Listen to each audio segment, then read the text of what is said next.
Okay, welcome everybody to episode 5 of Tech Talks with the founders. This week, obviously last week, if you caught that one, and that is a superb one. I've got to say this before we go even further. If you haven't seen episode 4, with everything that's happening in cybersecurity today, you need to go back and watch that, and the importance of cybersecurity in a world where we're all giving out our data onto every single platform. But today, we do have both of our founders with us. So obviously we have John Hardman, who is our solution director and obviously one of the co-founders, and Tom Screen, who's our technical director and one of the other co-founders here at Everywhere. And I'm Denzel, I'm the sales director with the business. Now, for anyone new who hasn't watched any of the other episodes and who hasn't subscribed on YouTube or saw these on LinkedIn, that are excellent podcasts that are released every Wednesday, and you should be watching these. I highly recommend. This is where we talk about everything tech and everything business. So we will be talking everything from technology strategies and process mapping and everything in between. And as I said, these podcasts are released every Wednesday on LinkedIn and on YouTube. So today's topic, what we're going to talk about, which is on the back of one of our former podcasts, is smart buildings. What does it mean in the world of tech now, smart buildings? And really this came off the back of the conversations that we've been talking about, which was the IoT. What is the world of IoT? And IoT, for anyone who doesn't know, who's not in the world of tech and abbreviations, okay, is the Internet of Things. And obviously what we said about the Internet of Things was that was driving this thing called smart city initiatives. And that sounds really spooky, doesn't it? Whenever you start to use all these phrases, I don't know if I'm meant to be scared and the Terminator is going to pop out from somewhere, or a building's going to hold me into a building and I can't get out because it knows I shouldn't be out after 8 o'clock. I don't know what smart city means, but maybe we're going to explore all of that with the guys. But the one thing I should say about smart technology, IoT, smart buildings, is that when we look at a global reach, I think they estimate it to be valued at $96 billion, okay, annually across the world. So this is something that's exploding, and in the next 10 years, they estimate it to be something in the region of 568 million annual revenue. Just looking at smart buildings, smart cities, smart hospitals, and things like that. So this is an area, if you're looking at tech, this is an area that you should look at. Or if you've got a building, and you're looking at this video and saying, actually, how could this benefit me? This is an episode for you. So we're going to get into this. Again, we're going to lead with the guys, and I'm going to lead with the first question. But first thing I should make sure is, everybody okay? Yeah, I think we're good today. Everyone's good. Ready. Okay. I've got to say, the only thing that I'm disheartened about that it's June, okay, and there's still no real sunshine. But we'll leave that for another podcast, and we'll talk about global warming maybe on another podcast. Yeah. But for today, we're going to stick to the topic of smart hospitals, smart buildings, and smart cities. So firstly, what is the definition of a smart building? What is all these smart buildings and smart cities? Who wants to lead on that? What does that actually mean for anyone listening to that? Yeah, kick this off, I suppose. Well, you talked about IoT at the beginning, and the Internet of Things. I think, building is just another thing at the end of the day. So it's all about questions of scale. And I think in a nutshell, you can sort of say that, a smart building is really an aggregation of all the things within the building that are smart, but it covers a lot of different areas. So you could be talking about the energy, the carbon footprint, things like capacity or usage of the building, safety, security. There's a lot of different features of the building that could be monitored using IoT technology. So obviously sensors and controllers in order to make that building smart. But as I say, it's a question of scale. And then ultimately, it's all about the data. Again, all of this is about the data. Can we get more information from this building to do the analytics, to feed that back and make that smart?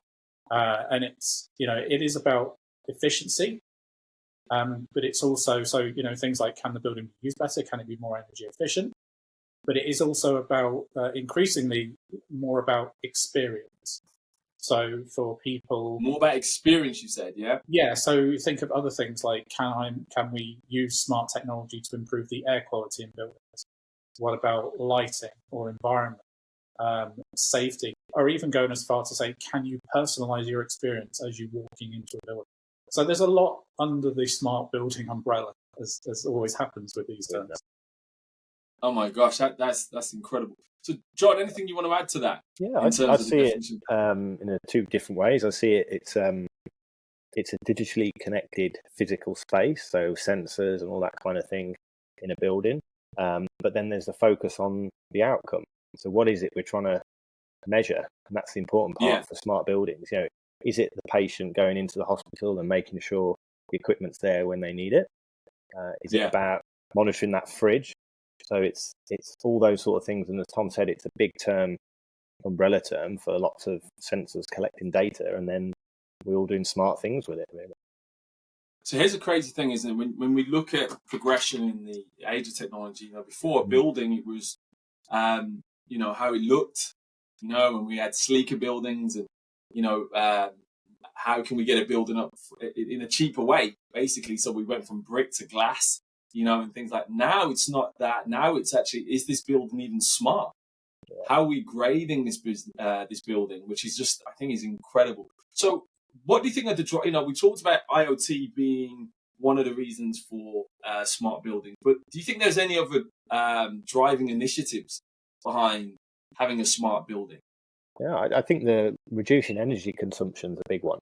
I think we're all, businesses across everywhere are being told they've got to reduce the amount of energy. I think one way of achieving that is through a smart building. If we know how that building's being used properly through temperature sensors or occupancy sensors, we can then work out if we're heating a room with nobody in it. So it's those sort of things that we're going to reduce energy consumption. So.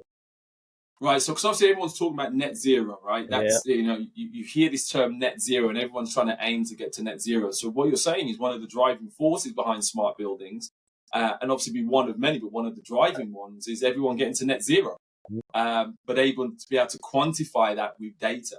So you gave some really practical examples there. So for anyone, once again, who's looking at this, and you may have a huge building and thinking, one of my big costs is energy. Give that example again. So we could have sensors all around the building. Yeah, I mean, it's with these temperature sensors and occupancy sensors, so we can detect the temperature in the room and who's in the room, and then we can work out from that whether we're heating a space with nobody in it. And I bet you across a lot of offices, the radiators are on, the air conditioning's on, and there's not that many people in there sometimes. And the great thing when you've got things like Hive and stuff like that, that's also smart. Where you could have it switch on, switch off if someone comes in, or if there's a meeting. I'm thinking out loud now, but if there's a meeting that's booked in for 10, I can have it automatically come on at quarter to 10 or 20 to 10, heat it up. Then the meeting's going to finish. I could have it go off, and I have that all automated in the background. It's something like that. And with smart lighting, it will all switch off and everything. So there's a lot of exciting things going on in that space. Wow. So there is, one of the questions that we had on here is obviously, is there an ROI to this? And I think you guys have answered the question to that. It's a huge ROI. All right? Huge, massive. Okay. But realistically then, how can, obviously you guys, we have an IoT platform here. So we can do similar things, right?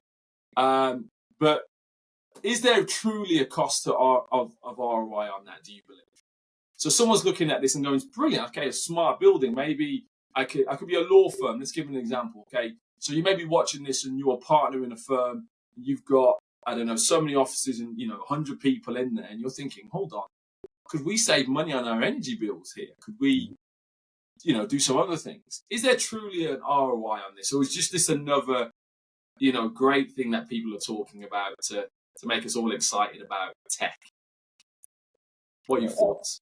I was just going to add to the previous point as well, actually, that and I think it does go to the ROI point and the and the why behind it. But I found some numbers.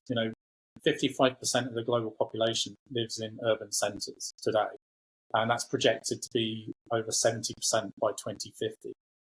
So Wow. there's a big shift between where people currently live and where they're going to live, and population is still projected to increase for a period of time.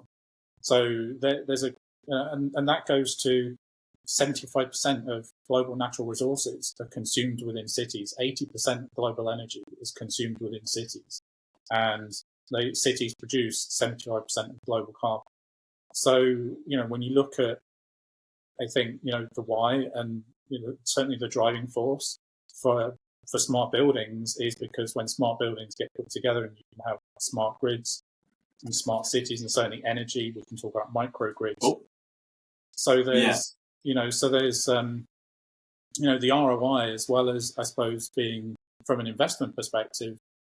I mean, you mentioned net zero. The ROI is, can we help civilization live better by making our cities more efficient, but also can they work for us as well? So I'd say one of those returns on investment is, do we feel better about living in cities?